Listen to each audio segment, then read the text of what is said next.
Silver screen మీద వస్తున్న gap ను కవర్ చేయడం ఎలాగో ఈ జనరేషన్ హీరోయిన్లకు పర్ఫెక్ట్ గా తెలుసు. అందుకే సినిమాలు ఉన్నా లేకపోయినా ఆడియన్స్ తో టచ్ మాత్రం పోకుండా జాగ్రత్త పడుతున్నారు బ్యూటీస్.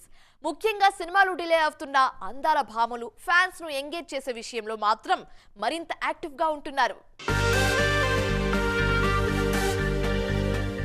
సీతారామం సినిమాతో టాలీవుడ్ ఎంట్రీ ఇచ్చిన మృణాల్ ఠాకూర్ తర్వాత ఫుల్ ఫామ్ లో కనిపించారు. వరుస సినిమాలతో తెలుగులో బిజీ హీరోయిన్ అయిపోతారన్న రేంజ్ లో హల్చల్ చేశారు. కానీ సడన్ గా కెరియర్ గాడి తప్పింది. చేసిన సినిమాలు ఫెయిల్ అవ్వడం, సెట్స్ మీద ఉన్న సినిమాలు డిలే అవుతుండడంతో ఆడియన్స్ ని ఎంగేజ్ చేయడానికి సోషల్ మీడియాని నమ్ముకుంటున్నారు మృణాల్ నే ఫాలో అవుతున్నారు మలయాళ కుట్టి సంయుక్త మెనన్. కెరియర్ స్టార్టింగ్ లో ఇంట్రెస్టింగ్ సినిమాలతో మంచి బజ్ క్రియేట్ చేసిన ఈ బ్యూటీ కూడా సడన్ గా స్లో అయ్యారు.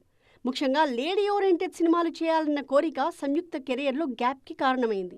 దీంతో తెలుగు ప్రేక్షకులతో టచ్లో ఉండేందుకు సోషల్ మీడియాలో వరుస అప్డేట్స్ ఇస్తున్నారు ఈ బ్యూటీ. టాలీవుడ్లో ఎంట్రీ కోసమే ఏళ్ల తరబడి ఎదురు చూస్తున్న బ్యూటీ మాళవిక మోహనన్.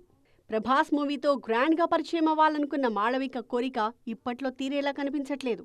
వరుస వాయిదాలతో ద రాజాసాబ్ డిలే అవుతుండడంతో గ్లామరస్ ఫోటోషూట్స్తోనే సరిపెట్టేస్తున్నారు ఈ బ్యూటీ. మరి ఈ గ్లామర్ షో అందాల భామలకు ఎంతవరకు హెల్ప్ అవుతుందో చూడాలి.